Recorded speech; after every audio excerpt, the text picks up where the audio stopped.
반갑습니다, 여러분. 한겨울국어학원 강사 김유시입니다. 오늘은 지금 목요일 기준으로 어제네요. 어제 치러진 고1 6월 학력분과에 대해서 총평민 분석 진행해 보도록 하겠습니다.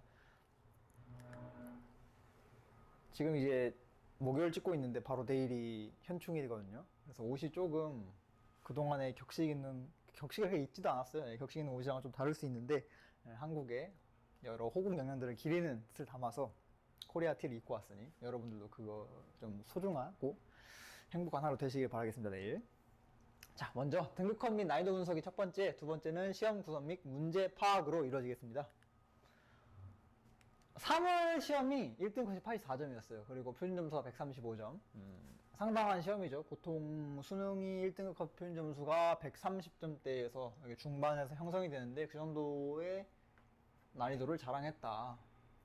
물론 완벽하게 고3 수준의 문제들은 아니지만 그래도 어려웠다 정도로 생각해 주시면 되고, 6월은 86 플러스 2 됐네요. 플러스 2 1등 컷이. 그리고 표준 점수가 조금 내려간 것을 보아서 3월보다는 쉬웠구나, 그래도 어려웠다. 저는 이제 풀어봤는데 사실 이제 수능도 가르치는 강사 입장에서 보면 고1 문제들이 이렇게 난이도를 세세하게 파악하기 쉽지는 않아도 3월에 비해서는 어렵지 않았으나 특히 이제 좀 이따 다룰 건데 홍계열전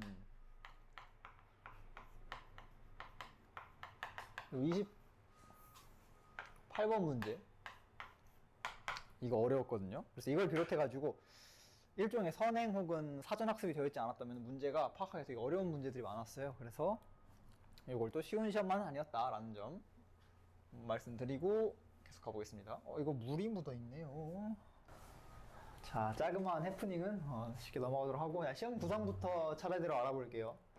이게 가장 중요했죠. 저희 지금 4월달 기준으로 28년도 대수능 형식이 어떤지 공개가 됐어요. 네, 이거 오피셜이죠. 오피셜이 공개가 됐는데 제가 지난 영상에도 말씀드렸는데 이제 문법을 무조건적으로 봐야 한다. 그리고 뭐 화법 부분에서 문법 문제가 같이 나온다. 그리고 문학과 비문학은 완벽하게 구분이 되는 형식으로 출제가 된다 등이 나왔는데 아직까지는 요거를 실제적으로 적용을 하지는 않는다는 점. 그 부분 않는다. 그리고 과거 기출된 주대미 작품 출제 요거 홍결전 얘가 진짜 많이 출제했어요. 특히 2000년대, 1990년대, 2010년대 많이 출제했는데 한동안 안 나오다가 또 나왔습니다. 그래서 뿐만이 아니라 이번 지진 그리고 법률 관련해가지고 미성년자는 계약을 능력이 좀 한정되어 있다는 점들, 그런 것들이 다 뭐 계약, 과학, 비문학도 그렇고 문학도 그렇고 조금 과거 기준의 문제들이 많았다. 근데 이유는 간단하죠. 왜냐면은 수능이 너무 오래됐어요.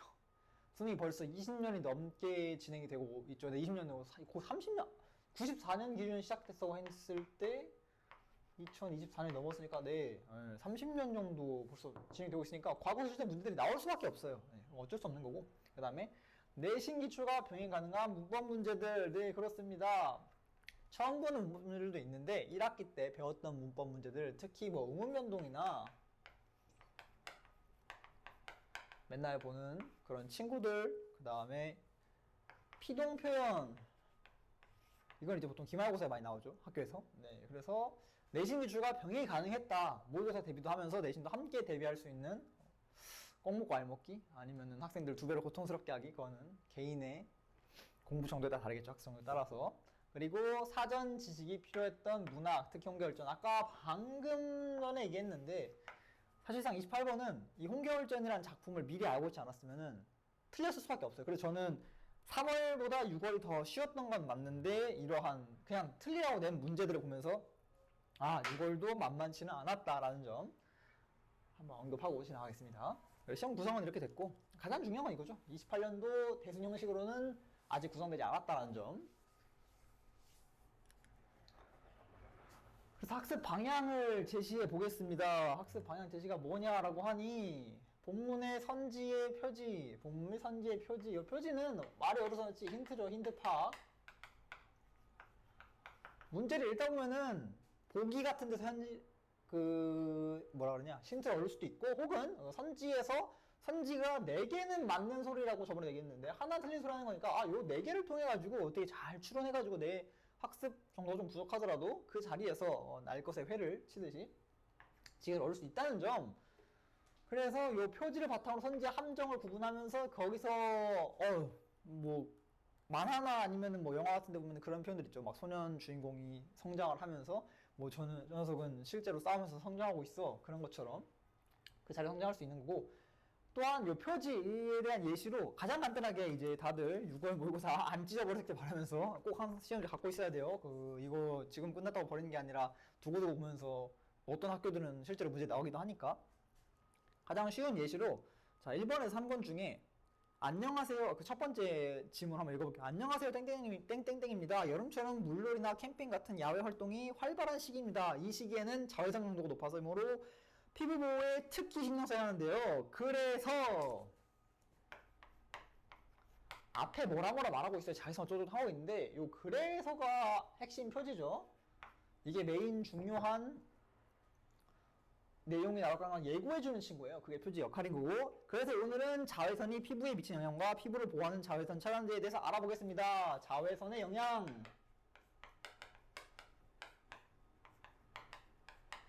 그리고 차단제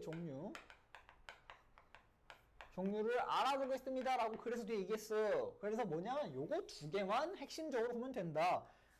뭐 뇌가 아인슈타인 뿐만 아니라 뭐 노벨상을 받는 학자들처럼 뛰어나면 성공하겠지만 우리는 그러진 못하죠. 한계가 있으니까. 그래서 지문을 파악할 때 필요한 에너지만 소모해야 되고 그거를 표지를 통해서 할 수 있는 것들이다. 그거를 통해서 최종적으로 노련하게 접근해보자 라는 거고. 자, 문학 아까 뭐 슬라이드 보니까 없어져 나왔는데 문학은 문제에서 힌트 찾기, 기출 작품들 분석하기라고 써있어요. 이게 무슨 소리냐? 보기를 보고 선지를 보면서 문제 자체에서 내가 이거 몰랐어. 홍열제 몰랐어. 그럼 거기서 나 모르니까 이거 4개 세 문제 나왔죠. 3문제 다 틀려야지. 그게 아니라 그 자리에 성장을 해야 된다는 거죠. 모르겠으니까 선지 좀 가보고 보기도 가보면서 보기에서 이런 소리 하고 있구나. 그럼 거기서 힌트를 좀 얻어보자. 그게 표지는 아닌지 상관없으니까 내용을 통해서 힌트를 얻어보자. 그리고 나서 요거는 실제 시험장에서 하는 거고 시험장에서 요거 언제 하는 거냐? 자, 우리 이번에 맞았든 틀렸든 100점을 맞지 않는 이상 100점을 맞았더라도 나 100점 맞았는데 75분 걸렸어. 그러면 뭐 성장 이렇게 하면 되는 거죠. 75분 걸렸으니까 난 60분 이하로 좀 줄여봐야겠다. 실제로 이걸 왜 해야 되냐면은 나중에 여러분들이 뭐 육사나 육군 사관학교, 공군 사관학교, 해군 사관학교 뿐만 아니라 뭐 경찰대 이런 시험을 볼지는 모르겠는데 보통 잘하는 상위권 친구들은 수능을 대비해가지고 연습을 해요. 고3 기준으로. 그러면은 경찰대 시험을 예로 들면은 45문제를 60분 만에 풀어야 돼. 60분 만에. 엄청나죠? 45문제가 또 쉽지도 않아요. 이 수능 문제랑 거의 비슷하거나 조금 더 어려운 수준인데 그걸 60분 만에 풀어야 된다?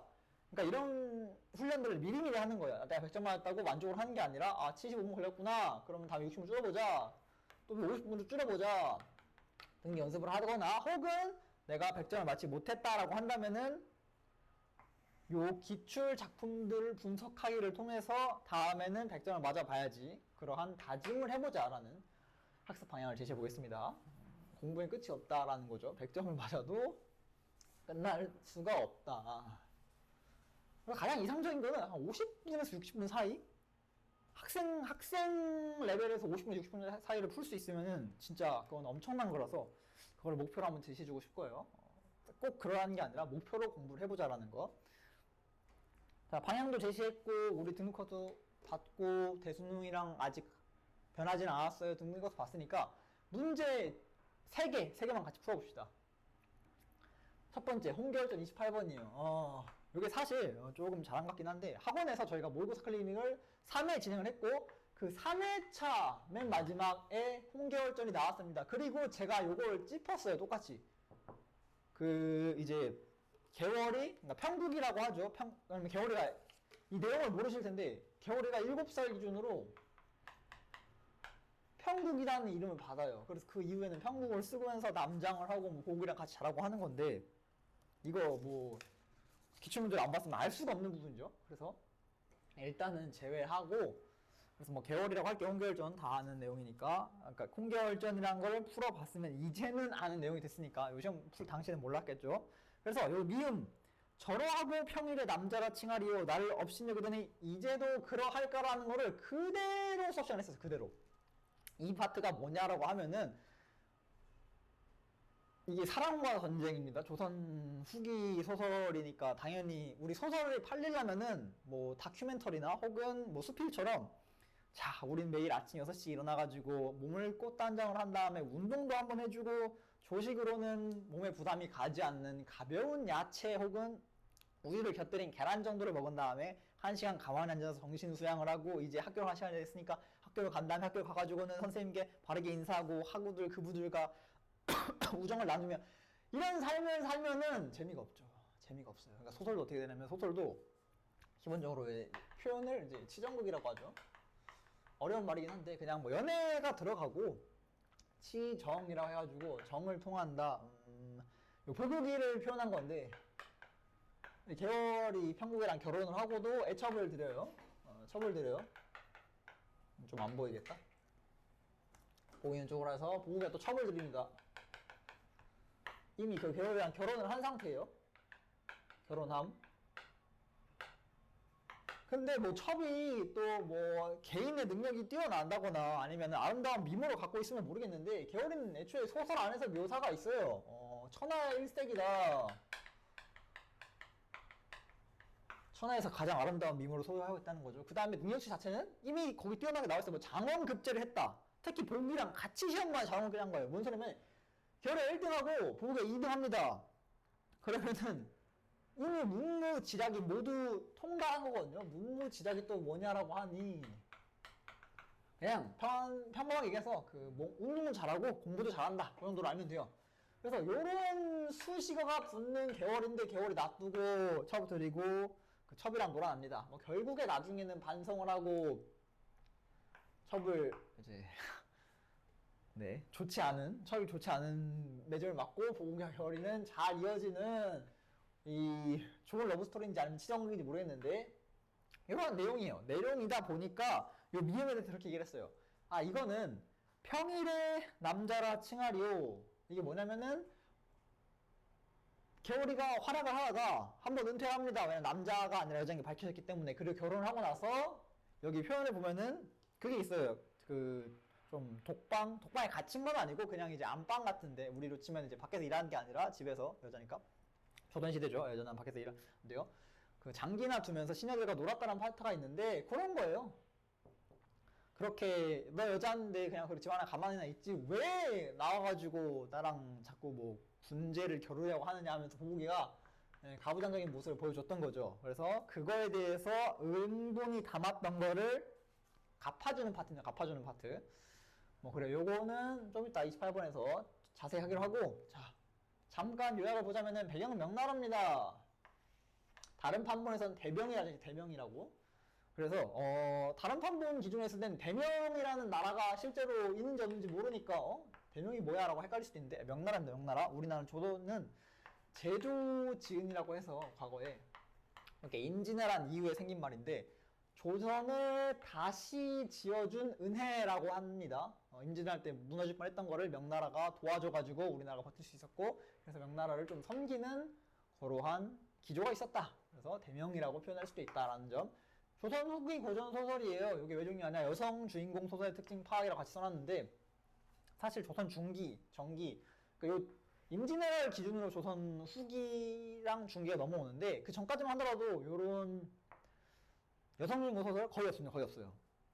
근데 후기가 되고 상업이 발달하고 실제로 아직 신분제는 타파되지 않은 상태이지만 사람들의 좀 생각이 깨기 시작하면서 여성 주인공 소설도 증명을 했고 특히 여기 안에 등장하는 남자 주인공들이 막 마초맨? 뭐라고 표현해야 될까요? 진짜 주인공 같고 막 영문적으로 날아다니는 그런 게 아니라 이거 보면 알겠지만 결혼해놓고 뭐 바람 핀다던가 아니면 황제 같은 경우는 황제뿐만이 아니라 그 밑에 있는 좀 뛰어난 신하들도 여자인데 일단 능력 좋으니까 불러가지고 쓰자. 우리 좀 반란 평정하는데 능력 좋은 계월이 놔두고 왜 안 쓰고 뭐하냐라는 그러한 여성을 띄워줄 수 있는 그 정도의 분위기는 형성이 됐다라는 거죠. 그다음에 인물 파악. 별표가 2개가 있어요. 별표 3개가 막랩인데 별표 2개는 중요한 거죠. 보통 저는 고전소설 할 때 2가지를 꼭 파악해야 생각해요. 뭐냐면 첫 번째는 단어. 그냥 중국어가 너무 많아. 한자가 너무 많다고. 저는 좀 TMI인데 뭐 중국에 살다 와가지고 중국어 어느 정도 합니다. 그래서 한자로 볼 때 읽을 수라도 있고 파악은 되는데 보통의 경우에는 보통 대한민국의 정규교과 받아다가 과정을 했을 때는 한자가 좀 많이 어렵죠. 그래서 단어를 꼭 공부를 해야 되고 플러스로 인물을 구분할 줄 알아야 됩니다. 왜냐 인물이 다거든요. 소설에서는 인물이 내가 지금 어디를 따라오는지 모르면은 문제 맞출 수가 없어요. 특히 이거를 이제 많이 느낄 수 있는 게 뭐냐면 러시아 소설. 와 대학교 때 러시아 교양 강좌를 들은 적이 있는데 이름이 막 14글자, 15글자는 기본이고 이 한 사람을 부르는 호칭이 지금 가지 뻗어지는 거 보이죠? 셀 수가 없어요. 뭐 페스노프 이반 코비치면은 누군 이반이라고 누군 코비치라고 누군 페스라 부르고 막 누군 페코라 부르고 막 많아. 그러니까 내가 얘가 지금 어디를 읽고 있는지 누구를 말하고 있는지 모르겠는 거예요. 그래서 이거는 뭐 그렇다는 거니까 우리도 마찬가지잖아요. 사실 홍계월, 평국, 그리고 좌승상, 신첩 스스로 부를 때 신첩이라 부르고 그 다음에 또 원수의 직위를 갖고 있는 거 이거 처음 보면 파악하기 힘든데 이것만 알고 있어도 문제 헷갈릴 필요가 없단 말이죠. 아 개월이구나. 아 개월이가 뭐라고 했구나. 아 중군 장에게 원수가 뭐라고 했구나. 아 그럼 개월이가 보국한테 뭐라고 한 거구나 라는 거처럼 보국도 마찬가지예요. 보국이 있고 중군 장 혹은 중군 대장이라고 하고 중군이라고 그냥 군사들 자체를 통칭해서 부르기도 하고 소자 요거 이제 부모님한테 얘기할 때 자기 보기가 소자라고 표현하죠. 그래서 이런 것들 인물이 어떤 호칭을 가지고 있고 어떤 관계를 가지고 있는지를 파악하는 것 명칭들 항상 알고 봐야 된다는 점 짚고 가겠습니다. 그래서 진짜 문제 왔어. 요거는 남겨두고 옆에 적어놓은 거 남겨주고 28번 선지를 함께 보겠습니다. 왜 답이 5번인가를 보겠어요. 자 1번 개월이 여성임을 알고 있으면서 정형태가 쭉쭉 나오고 있어요. 자, 요거만 보면 돼요. 남성의 권위를 내세우는 조선시대의 통념적인 남성상과는 다른 모습으로 볼 수 있군. 맞죠? 왜냐면은 여자는 바깥 일을 하면 안 돼. 남자는 뭐 부엌에 들어가면은 중요 부위가 크게 다친다 뭐 등등 막 이상한 소리 하던 시대거든요. 근데도 눈에 좋으니까 바로 개월이 불러오잖아요. 바깥에 하면 안 되는 여자지만 남성이 권위를 내서기보다는 그냥 바로 그냥 씁시다. 효율충.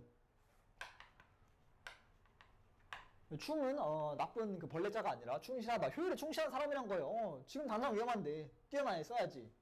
그러니까 당연한 소리 하고 있는 거니까 1번은 오케이. 문제 없습니다.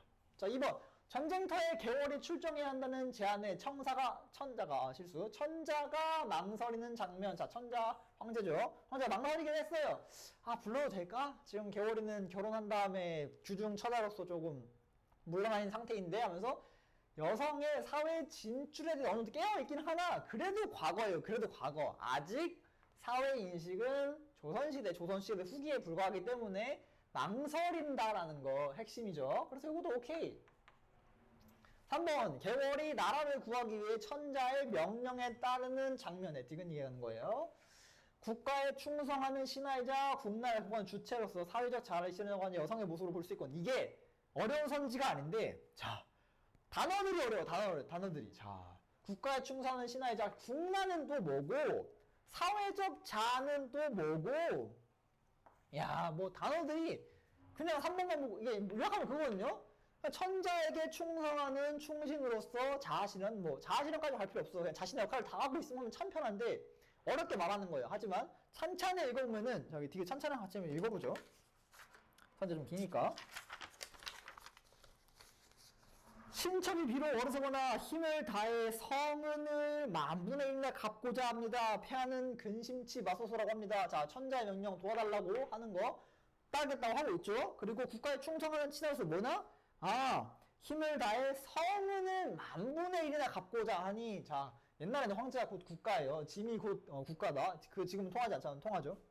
그래서 충성은 맞습니다. 그리고 결과적으로 국난을 극복하는 주체인 것도 맞죠. 그래서 요거는 결국 일부러 어렵게 만든 선지가 문제인 건지 찬찬히 읽어봤으면 분석할 수 있는 그런 부분이다. 자 지우고 4번과 5번 남았으니까 자 4번 리얼은 원수, 개월이 위기에 처한 중근장 보국을 구한 후, 자, 개월은 원수고 중근장은 보국이에요. 적진을 평정하는 장면에 영웅이 우월한 능력으로 당면한 문제 해결하는 모습을 볼 수 있고, 이거는 굳이 리얼을 보지 않아도 돼. 어디 어떤 파트다? 아, 뭐 칼을 막 휘두르니 50명, 1000명이 막 쓱싹쓱싹 썰려 나간다. 누가 봐도 영웅이 우월한 능력이죠. 왜냐? 이거 우리 삼국지가 그냥 유명한데 뭐 일기토라고 합니다. 혼자서 나와가지고 한 명과 싸우는 그런 경우가 거의 없는데, 그런 경우도 아니고 지금 혼자서 상대 적대에 들어가가지고 막 1000명씩 썰어버리는 장면이기 때문에 아주 뛰어난 능력, 비범, 보통 비범을 많이 써가지고 비범 혹은 뛰어난, 요거를 만약 한자어로 엮으면 어떻게 될까요? 낭중지추 같은 표현이 있죠. 갑자기 왜 한자어냐라고 할 수 있는데, 이게 조금 시험 어렵게 나오면 이런 거 물어봐요. 리얼 해놓고, 자, 리얼을 다른 식으로 표현하면은, 한자어 사형을 표현하면 어떻게 되는가?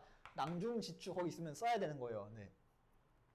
이게 뭐냐면은, 주머니에 송곳이 튀어나온다. 즉, 뛰어난 사람은 저절로 드러나게 되어 있다. 그런 표현입니다. 자, 미음은 여자라는 이유로 전쟁터에서 자신을 무시한 보국을 개월을 조롱한 장면으로 남성 중심 사회제에 대한 비판을 담고 있다고 볼 수 있군. 일단은, 자, 이거 진짜 전 직접 풀면서, 야, 부산교육청 된 거거든요. 부산교육청 참 좀 나쁘다 정도로 표현하겠습니다. 이게 왜 그러냐면은 5번이 홍계열전에 어떠한 스토리를 가지고 있는지 알고 있는 사람이면은 그냥 바로 보자마자 이게 뭐야? 왜 틀린 소리 하고 시작할 수 있는데, 이것만 본 사람이면은 지금 계월이 전쟁터에서 보국한테 뭐라고 했어요?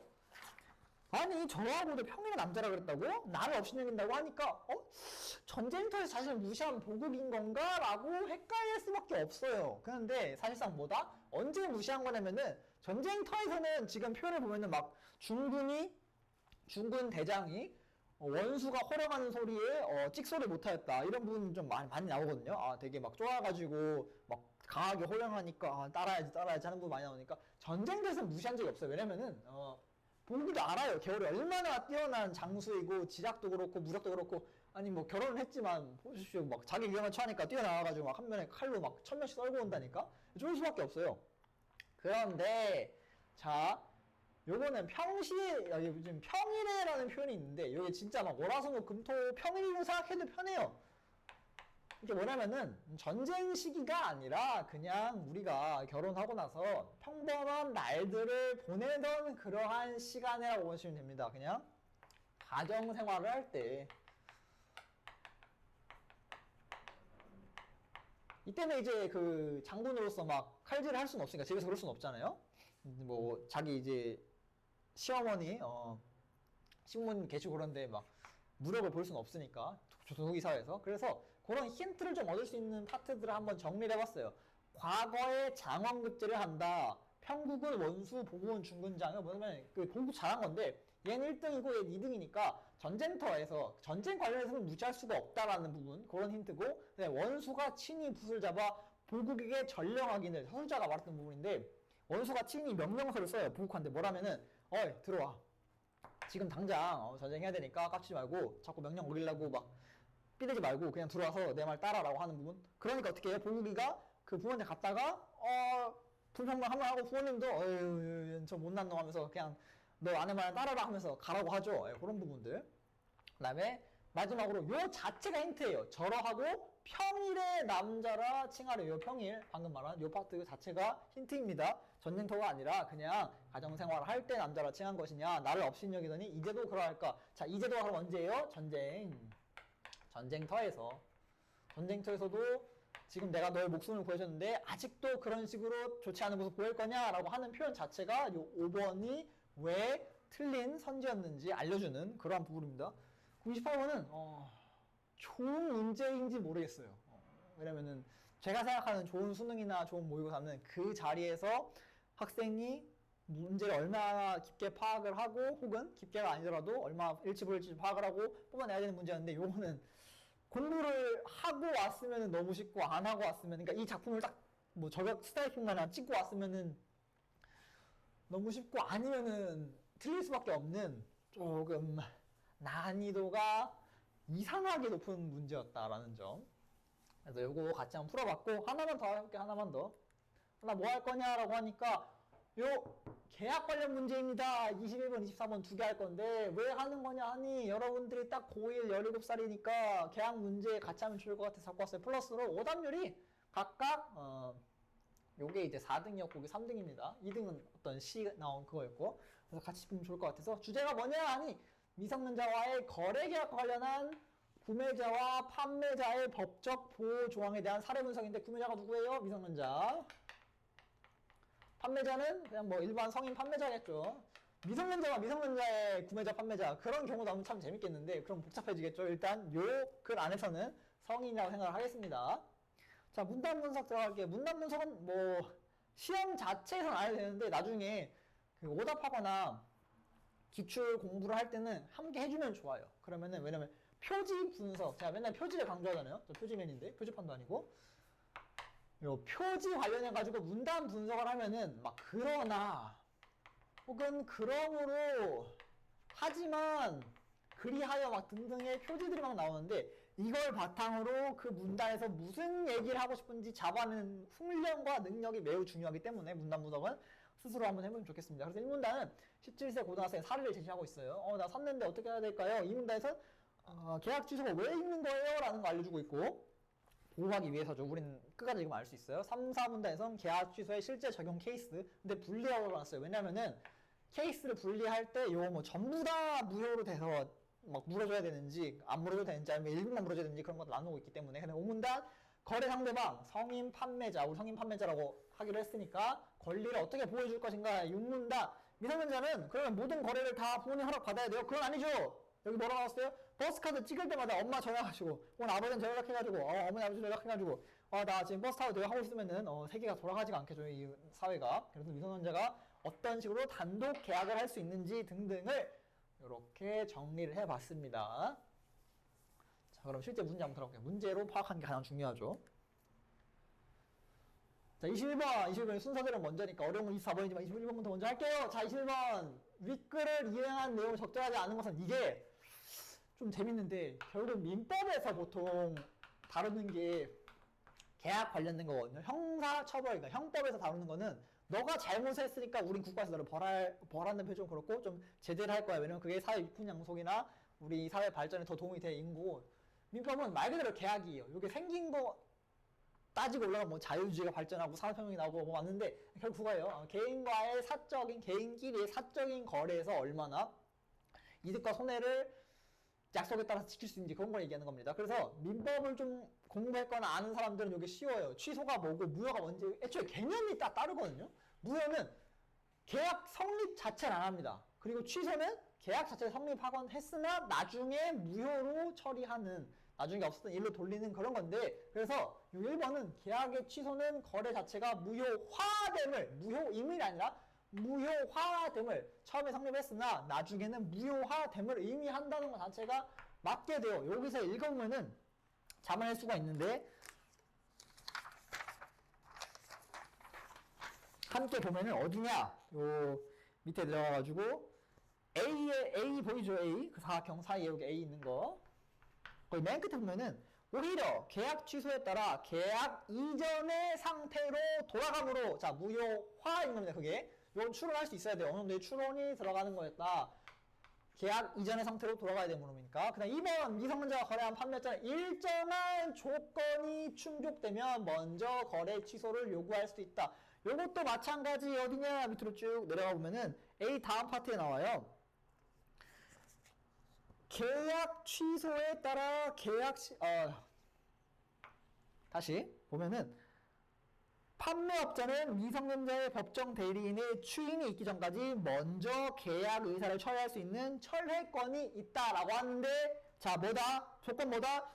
판매자가 계약 당시에 상품 구매자의 신분이 미성년자임을 알았다면은, 자, 조건이 미성년자임을 알았다면 못하는 거고, 그럼 미성년자임을 몰랐다는 조건이 충족되면은 먼저 계약 취소를 요구할 수 있는 겁니다. 그리고 3번, 답이 3번인데, 미성년자가 맺은 계약을 유지하여 법정 대리인 판매업자의 확답 촉구에 응답해야 된다고 하는데, 자, 확답 촉구에 응답을 안 할 경우에는 오케이 사인으로 보는 거예요. 그래서 아무 말도 응답을 안 해도 그냥 계약을 유지한다라는 게 있어요. 본문에 있어요. 그 부분 때문에 요 3번이 적절하지 않은 문제가 되는 겁니다. 왜냐면 말을 안 했을 경우에 오케이 나는 무긴, 뭐 침묵은 긍정이다라는 그런 표현도 있죠. 그런 겁니다. 4번 미성년자가 부모 동의 없이 거래한 상품의 계약의 취소는 법적으로 정해진 해약 기한에 영향을 받지 않는다. 법정 자, 요건 또 또 다시 또 위에는 뭐 이건 밑에 있더니 위로 또 돌아가야 돼요.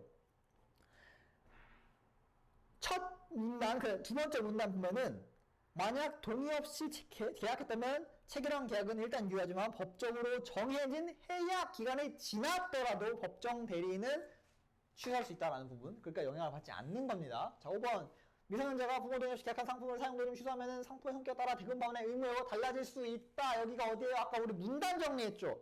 문단 정리했을 때 3, 4문단 자 뒤로 돌아볼게요. 계약 취소의 실제 적용 케이스 분리입니다. 이 분리가 왜 나왔겠어요? 반환 의무의 여부가 달라지기 때문인 거죠. 그러니까 여기 보면은 5번 같은 선지는 사실 뭐 꼭 읽지 않더라도 요 문단 파악 정도만 할 수 있더라도 풀 수 있는 그런 문제입니다. 그래서 요런 거는 시간 아끼려면은 이렇게 파악한 다음에 바로 싹 지우면 되겠죠. 맞는 거니까. 그래서 3번인 이유 한번 받고 대망 24번. 24번은 제가 보기엔 안 어려웠는데 요것도 오답률이 꽤 높더라고요. 그래서 어떤 부분이 헷갈렸나 한번 같이 봅시다. 자, 윗글을 바탕으로 보기를 이해한 내용은 적절하지 않은 것은 보기부터 볼게요. 보기. 자, 갑은 부모의 동의를 얻지 않고 요 케이스 분류할게요. 케이스. 자, 갑을 있어요. 둘 다 17세예요. 요거 둘 다 17세니까 적어만 봅시다. 얘는 부모의 동의는 얻지 않으셨습니다. 부모 동의가 없었다. 그리고 17세의 을은 부모의 동의서를 위조. 그러니까 사실상 동의는 없는 거 똑같아요. 부모 동의 X 똑같은 겁니다. 없는 거 똑같은데 얘는 뭐다? 위조까지 했어요. 위조까지. 그럼 여기서 케이스가 갈리겠죠. 다른 게 얼마나 중요한지를 잡아낼 수 있어야 되니까 위조까지 했어. 판매자 병으로부터 자 성인 판매자라고 가정을 했어요. 고가의 노트북을 구매하였다. 자, 고가의 노트북 요 사실 요것도 어떻게 보면 핵심인데 뭐 저가이거나 아니면은 아까 말한 그 버스 카드 하는 거면은 요거는 구매 계약 자체가 그냥 오케이로 처리가 된다고 했죠. 근데 고가니까 이제 이게 CCBB가 갈리는 거예요. 그다음에 거래 당시 병은 갑과 을이 모두 미성년자임을 알고 있었다고 하네요. 자, 병이 갑을 모두 미성년자임을 알았대요. 알면은 위험해서라도 안 했으면 좋았겠지만 뭐 그렇다고 하네요. 을의 동의서가 위조된 사실을 알지 못했다. 이거 뭐 그 위조 꿈나무도 아니고 이거는 지금 성립이 된 거예요. 가가 돼버린 거예요. 가가 가능할 때 그 가짜인데 성립이 되어버린 거예요. 위조가 벌써 왜냐면 위조 알지 못하게 잘 속인 거니까. 며칠 후 갑과 을의 부모는 갑과 을의 자신들 동의 없이 노트북을 구매한 사실을 알게 되었다. 자,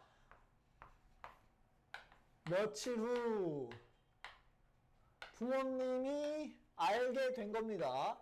뭐 부모님 돈이 많으셨으면 뭐 그냥 그런 거보다 하겠는데 아니면 취소를 한 게 내용이 되겠죠. 그러니까 문제가 성립이 됐을 거니까. 자, 이제 선지를 한번 봅시다. 갑의 부모는 갑의 의사와 무관하게 노트북 구매 계약을 취소할 수 있겠군. 요게 뭐다? 요게 핵심이에요. 미성년자 보호의 핵심. 그러니까 요거는 그냥 글을 찬찬히 지문을 읽었으면은 뽑아낼 수 있어야 되는 부분이고, 을의 부모는 그리고 을은 노트북 구매 계약을 취소할 수 없겠군. 왜 취소할 수 없다? 자, 위조를 성공시켜 버렸기 때문에 취소를 못하게 되는 겁니다. 그 다음에 3번 갑과 을이 병과 체결한 노트북 구매 계약은 일단 유효하겠군. 일단 유효한가? 그거를 살펴봐야 돼요. 일단 유효할까? 안 할까? 봤는데 일단은 유효합니다. 일단은 유효해요. 계약 자체는. 왜냐? 이후에 취소를 통해서 무효로 되돌리는 거라고 우리가 하기로 했으니까. 잡아냈으니까 선지에서. 선지뿐만이 아니라 지문에서도. 병은 갑과 체결한 계약에 대해 철회권을 행사할 수 없겠군. 자, 철회권 행사할 수 없는 조건이 뭘까요? 미성년자임을 알았을 때. 뭐 위조하는 건 상관없어요. 미성년자임을 알았을 때가 핵심인데 철회권 행사할 수 없는 것도 맞겠죠. 안 알았으니까. 그리고 5번 병은 갑과 을에게 노트북 구매 계약의 취소 여부에 대한 확답을 촉구할 수 있겠군. 이거는 뭐가 문제냐라고 하니까 하나가 안 돼요. 둘 다 안 되는 게 아니라 하나가 안 됩니다. 어떤 경우에 확답을 촉구할 수 없는 거라고 지금 따라가면은 미성년자와 거래한 판매업자는 1개월 이상의 기간을 정하여 미성년자의 법정 대리인의 계약을 취소할 것인지에 대한 확답을 촉구할 수 있는 확답을 촉구할 권리가 있다고 하는데 일단 갑과 을도 안 되죠. 갑과 을의 부모님 혹은 법정 대리인이라고 했으니까 그리고 그 기간 내에 미성년자의 법정 대리인이 확답을 발송하지 않은 행위를 추인한 것으로 본다라는 부분 제가 아까 말을 잘못했는데 어쨌든 갑과 을에게 하는 게 아니죠. 어디 하는 거다? 법정 대리인 보통은 부모님 근데 말하는 게 좀 조심스러워지는데 법정 대리인 꼭 부모님이 아닐 수 있으니까 근데 여기서는 이제 부모님 케이스로 봅시다. 여기 부모님이 알게 되었군이라고 써 있으니까 그래서 이러한 어떻게 보면 좀 이건 자잘한 트릭? 사기라고 하기 좀 그렇고 트릭 같은 게 같이 들어가 있었고 자 지우고 마지막 멘트로 마무리를 하겠습니다. 어렵진 않았으나 쉽지도 않은 적당한 난이도 그리고 적당한 까다로움을 가지고 있는 시험이었다. 다만 한 가지 좀 아쉬운 거는 홍계월전이 너무 공부한 학생과 안 한 학생의 차이를 심하게 갈라버리는 그 자리에서 추론하기에는 난이도가 쉽지 않은 문제였다. 그러니까 오답률 68% 나오겠죠. 뭐 그렇게 막 80%, 90% 나오는 고3 모만큼 어렵진 않았지만 그래도 고1인데 이 정도면 충분히 어려웠고 그 다음에 문법도 그렇고 다른 여러 가지 문학, 비문학 지문도 그렇고 비문학이라고 하면 좀 독서라고 표현할게요. 독서 지문도 그렇고 내신과 함께 대비하기에 매우 훌륭하고 좋은 지문들이 많았다.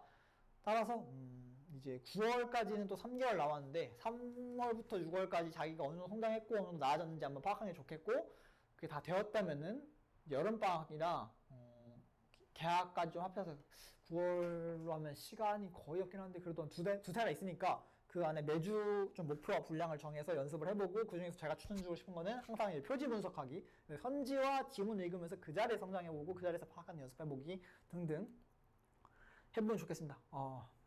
고생하셨어요. 6월도.